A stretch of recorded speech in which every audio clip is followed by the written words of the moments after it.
I was a sailor. I was born upon the tide. So I think Kevin Nash said it best.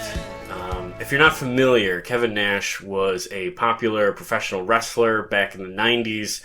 I'm an old school wrestling fan, so I follow him on social media. And a couple of days ago on Instagram, he posted, "From the preacher to the highwayman, star is born to blade, a man of so many talents. It seems like every day I'm saying R.I.P. to someone who touched my life in a significant way. R.I.P. my sailor." And it's a picture of Kris Kristofferson. R.I.P. my sailor really registered with me because that's a reference to Chris's verse in the Highwayman song, which is how I became familiar with Chris's music. You know, about 10 or 12 years ago, a friend told me about this Highwaymen country supergroup, and I was familiar with some of the guys in the group, but I didn't know who Kris Kristofferson was. And I listened to the song, I absolutely loved it, and I have since become a fan of all four guys, including Chris. And it was really through this one record that I changed my perspective about the entire genre of country music. When I was younger, in my 20s, I had a pretty snobbish attitude about country music. I didn't really like any of it, but that's because I didn't give any of it a chance.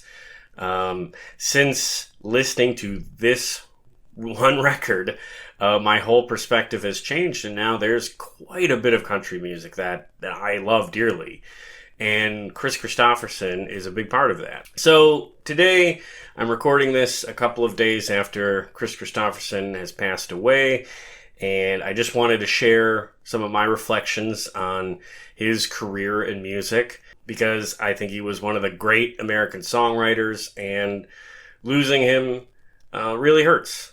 Going back to the Highwaymen, all three of the albums that they put out are actually really good. There's some very strong highlights on all three records. But that's not where you're going to find the best songwriting of Chris's career. Of course, you're going to find that in his solo catalog, particularly what he put out in the 70s. That's when he was his most prolific. He released like an album every year that decade. In addition to doing multiple duets albums with Rita Coolidge, who he was married to. Not saying that those records in particular are the best of his catalog, but the man was just working a lot, and his songs were recorded by his contemporaries. Perhaps most famously, Janis Joplin covered his song Me and Bobby McGee, which is one of the songs she's most famous for. And I'm sure there's a whole bunch of people who don't even realize that that song was written by Kris Kristofferson. Now, my favorite song from Kristofferson's early catalog is Help Me Make It Through the Night.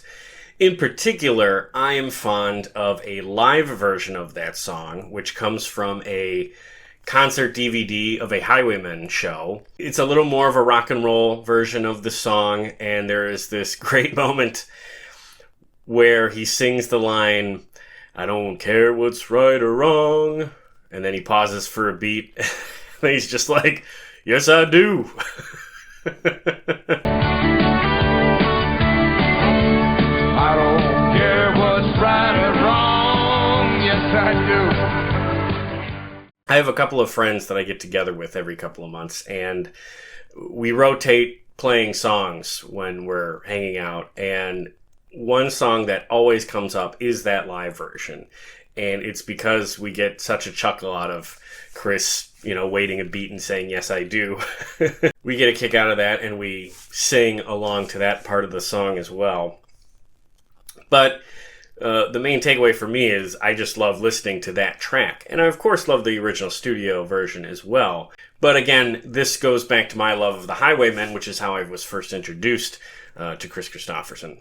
If you get their second album, Highwayman 2, there's a couple of songs with Chris on lead vocals that you should check out. He has the first verse on their lead-off single, Silver Stallion, and his vocals are excellent on that. But better than that, there's a song on there called Born and Raised in Black and White. And the subject matter of that song is about two brothers who are complete opposites. One who chose the dark and the other who chose the light, i.e. one became like a gangster and the other became a priest. The lyric being, one learned to pray, one loved to fight. Now, there was no music video for that song, but I always pictured it in my head as Waylon Jennings from the Highwaymen being the one who chose the dark side, the dark path, as he sings the line of, that gun felt good in my right hand. And in my mind, Kris Kristofferson would play the brother who was the priest, basically. And in my imagination, it's like a black and white old movie. But I can totally see Kristofferson playing that part because beyond his music and beyond who he played in movies, the real life Kris Kristofferson was a man of conviction. He had very strong beliefs, and those beliefs were rooted in faith. So I could totally see him playing the role of a preacher in a music video that, unfortunately, they never made. But when you have songs that don't have music videos, the fun is you can kind of make one up in your head. And then on the third album, The Road Goes On Forever, I would recommend checking out their cover of the Steve Earle song "The Devil's Right Hand," which is really about gun violence. And because of that, I have to imagine Kris was the one who picked it for that album. They're not the greatest albums ever made, but I really enjoy that run of Highwaymen records. I think it brought out the best in those guys. So if you haven't listened to Highwaymen stuff in a while, I would recommend giving that a fresh listen. Now, because I'm such a big fan of the Highwaymen, I had to track down a movie I found out that features all four guys. Right around the time they released this album, they also did a TV movie called Stagecoach, which is a remake of an old John Wayne movie. And it's a lot of fun. It's not the best movie ever made. It's a TV movie. It can only be so good. But the appeal of it is seeing all of these guys just interact with each other and basically play roles that are seemingly out of their own songs. You got some mighty heavy backup, Curly. What do they cost you by the hour? Do I have to ask what's going on here? Yeah, I just told this man to hand over his rifle, and he still got it. I guess he never saw what double-aught buck can do to a $2 shirt. Not literally, of course, but, outlaw country music, Western movies, there's a lot of common DNA there. So seeing those guys in those period-appropriate costumes, pointing guns at each other, and drinking whiskey and playing cards, it's just so much fun. It's, again, not a great movie. The script is not very impressive. And to be honest, Kris is the only one of the group who's an actual actor. So it's not some lost gem. It's just a fun piece for anyone who likes Westerns and likes the Highwaymen. And I'm one of those people. So if you're like me, I think it's worth tracking down a DVD or seeing if it's streaming anywhere.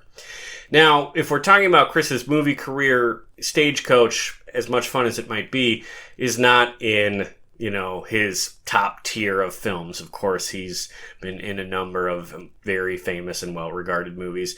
Unfortunately, I have not seen most of them. I've seen a couple, but I never saw A Star Is Born. The only really good movie that he's in that I've seen is Pat Garrett and Billy the Kid, in which he plays Billy the Kid.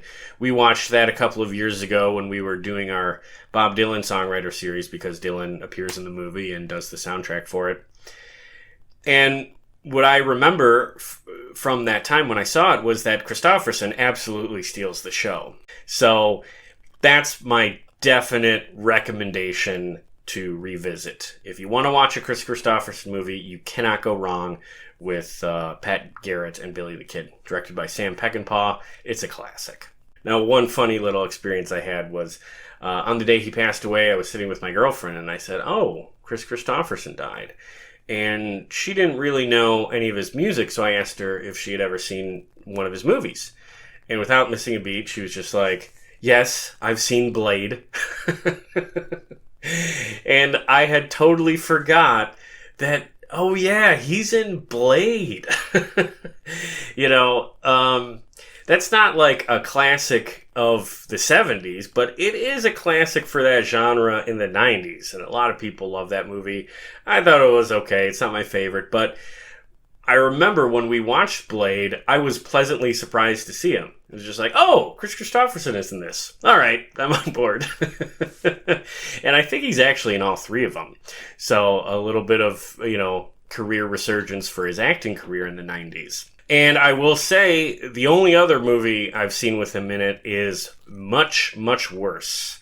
So if you don't like Blade, well, unfortunately, there are movies that he's done that are a hell of a lot worse than that. Because he wasn't, he was a working actor. You can't begrudge actors for being in bad movies. They're paying gigs. He was offered a role and he took it. And the one I'm already making excuses for is Big Top Pee-wee, which is the sequel to Pee-wee's Big Adventure, the Paul Reubens Pee Wee Herman movie. That movie, Big Top Pee-wee, the sequel, is, without hyperbole, one of the worst movies I've ever seen in a really miserable way. It's not so bad it's good. It just sucks.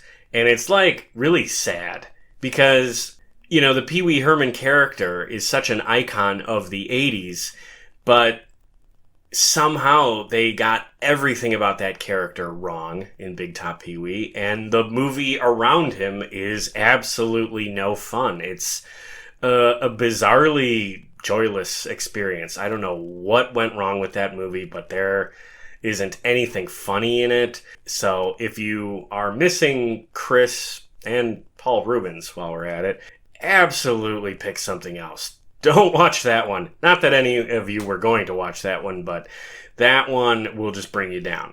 But there is a movie, or at least a mini-series, that's in his filmography that I haven't seen that I do want to track down. This is something I learned about reading about him over these last couple of days. It's called America. America spelled with a K. And I'll just read this off IMDb. America has been bloodlessly taken over by the Soviet Union, leading to slave labor camps for some, collaboration for others, and rebellion for yet others.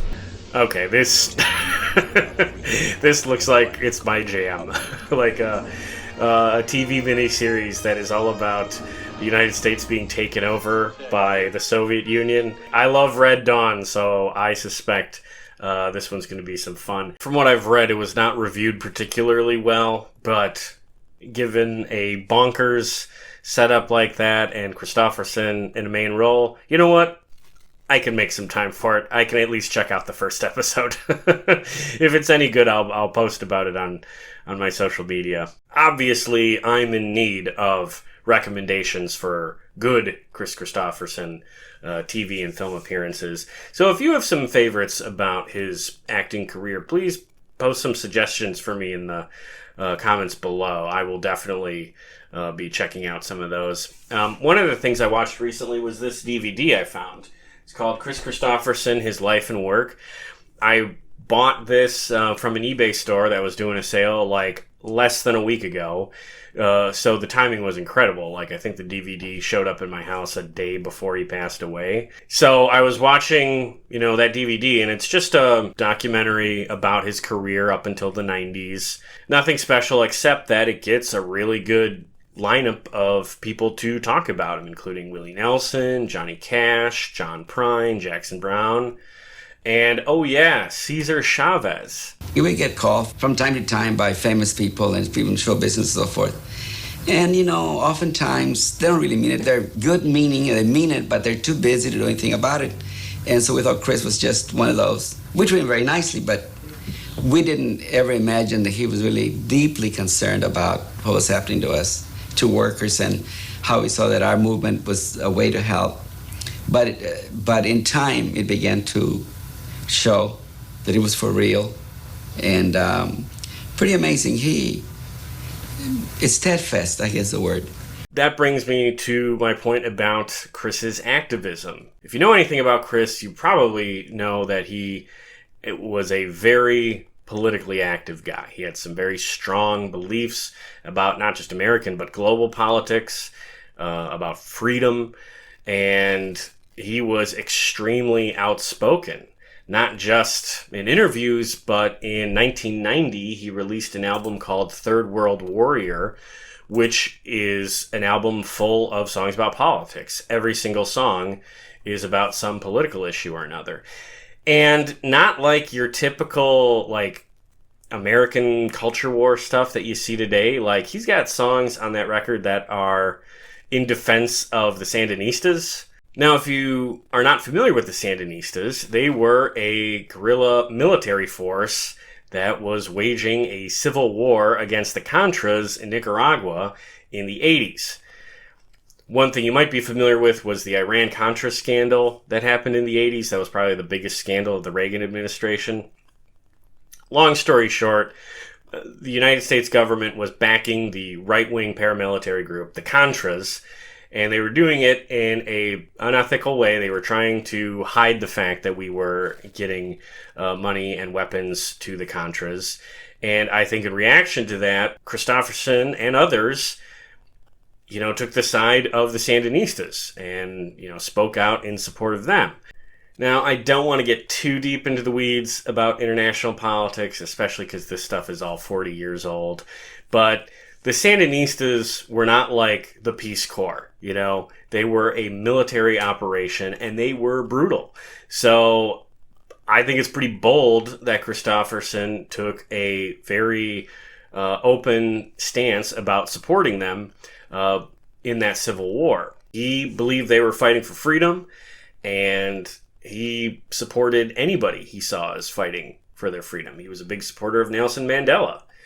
And when it came to United States politics, going back to this Third World Warrior album, he wrote a song called Jesse Jackson, which was in celebration of the civil rights leader Jesse Jackson, who had become more relevant in the late 80s as he had a presidential campaign that I think overperformed. Like, I think he did better than most people expected, because most people expected him to go nowhere with it, but he had some success in the primaries. He was never going to be the candidate for either party back in the 80s. I'm sorry to those who lived through the 80s, but you all were not ready for a black person on a presidential ticket. Most of you were barely ready in 2008. So Jesse Jackson was not going to be successful at that time. But because he was out of the norm for political figures of that era, Kris Kristofferson wanted to be very supportive of what he was doing. Now, all that said, I don't really believe that Third World Warrior is a lost gem that you got to check out right away. The unfortunate thing about politically motivated music is that it often doesn't age very well, and that's because the message comes before the music, and I think that's happened here on that record.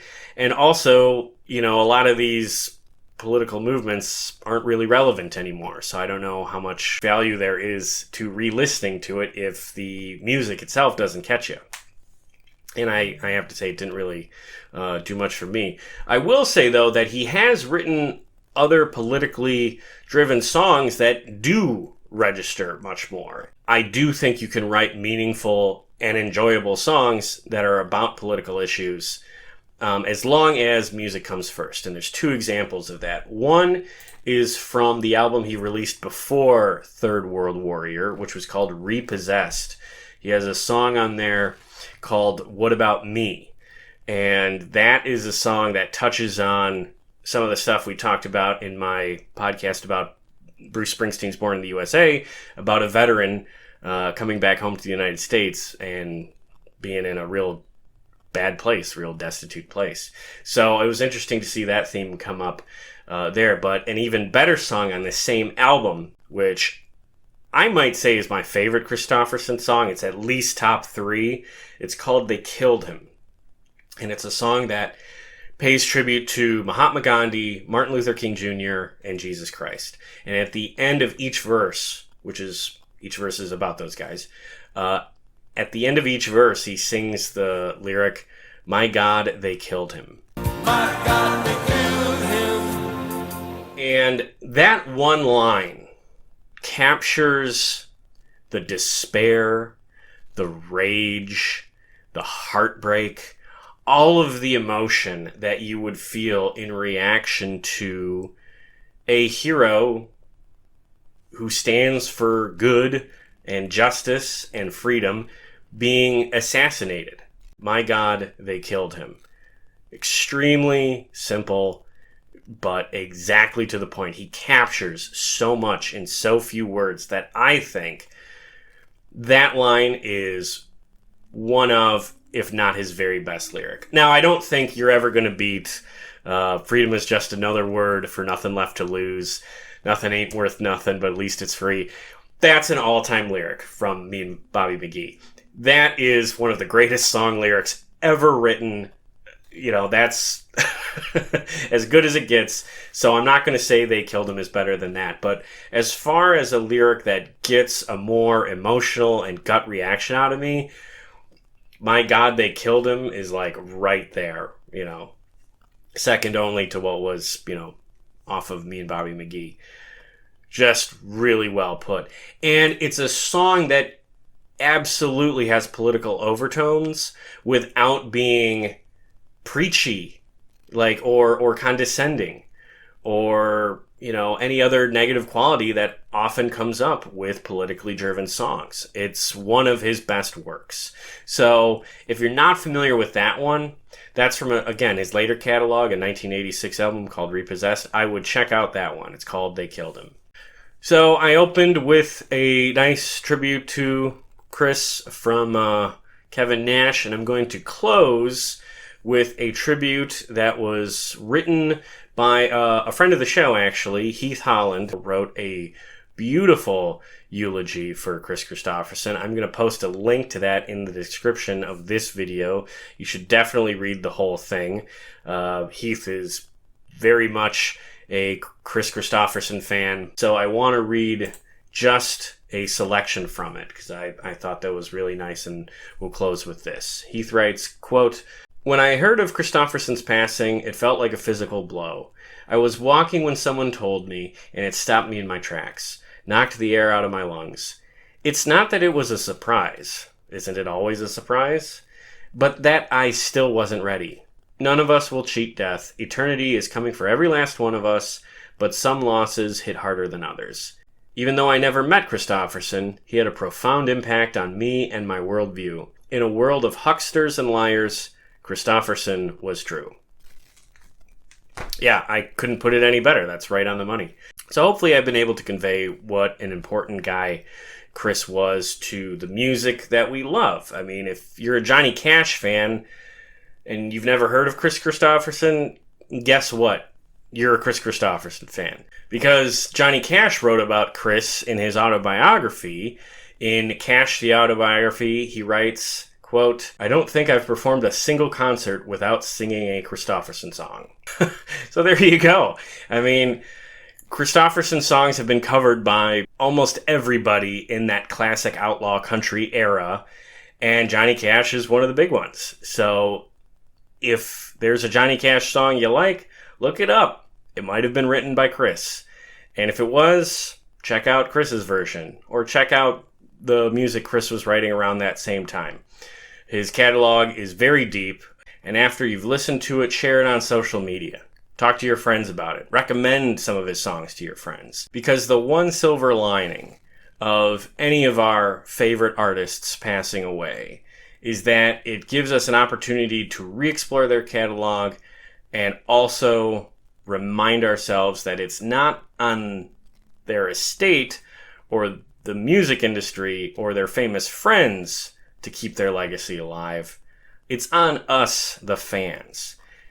It's the fans' job to keep Kris's memory alive. And hopefully I was able to do a little bit of that today, but I will never pass up an opportunity to share some Kristofferson music because there's just so much of it that is just so great.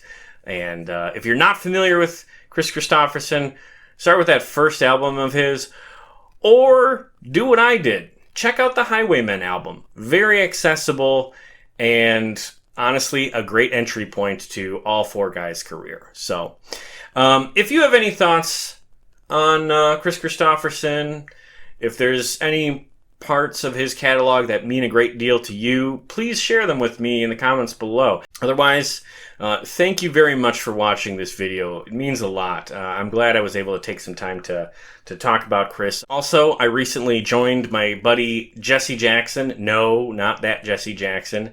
Jesse over on his podcast, Set Lusting Bruce.